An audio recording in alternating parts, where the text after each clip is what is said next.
Canadian Prime Minister Mark Carney has declared that the traditional relationship between Canada and the United States, which was built on deep economic integration and strong security and military cooperation, has come to an end.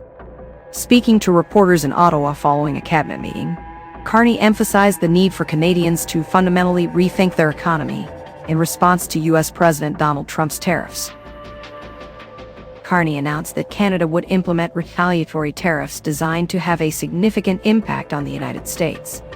Trump's recent decision to impose a 25% tax on imported vehicles and vehicle parts, which he stated would be permanent, has prompted this response.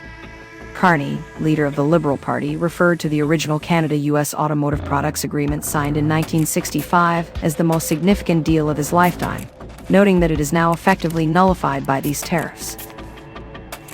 He expressed confidence that Canada could maintain its auto industry despite the U.S. tariffs, provided that both the government and the business community work together to reimagine and retool the industry. Carney stressed the importance of building an economy that Canadians can control, which includes re-evaluating trade relationships with other partners.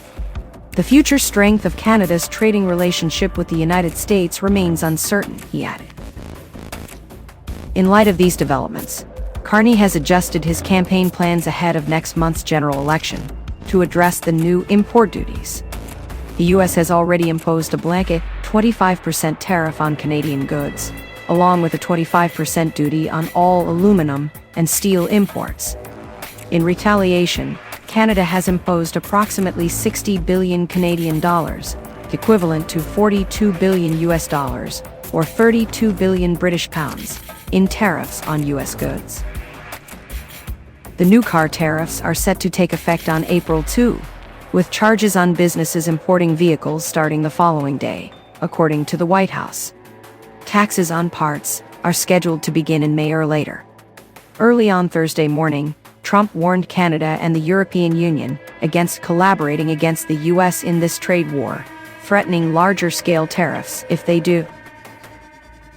Carney convened with his ministers in Ottawa on Thursday morning to discuss trade options.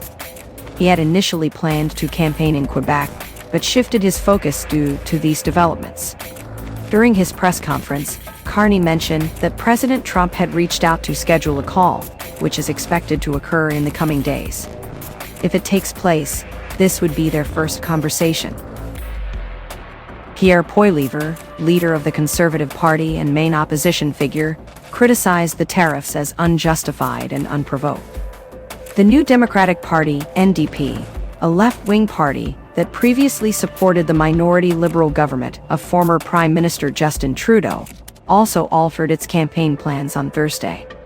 NDP leader Jagmeet Singh spent the day meeting with union leaders and car workers in Windsor, Ontario, an automotive manufacturing hub across from Detroit, Michigan. Singh described the U.S. tariffs as a betrayal against a close ally and accused Donald Trump of initiating an illegal trade war with Canada for no valid reason. He suggested that any auto company relocating operations out of Canada due to these tariffs should be prohibited from selling cars in the country. Canadians are set to vote on April 28. Last year, the U.S. imported approximately 8 million cars, accounting for about $240 billion US dollars in trade and roughly half of overall sales. Earlier this month, before being sworn in as Prime Minister, Carney delivered a victory speech criticizing the U.S. president.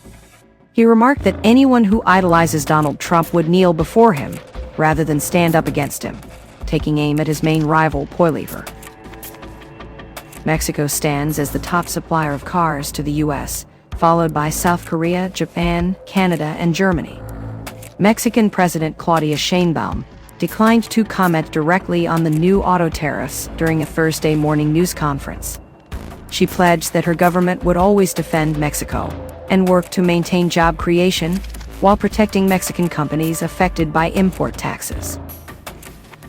Sheinbaum promised an integral response to the Trump administration's tariffs on April 3, a day after many are set to take effect.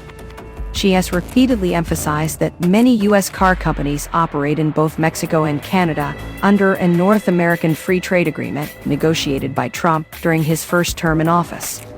Of course, there shouldn't be tariffs, she stated on Thursday. That's the essence of the free trade agreement.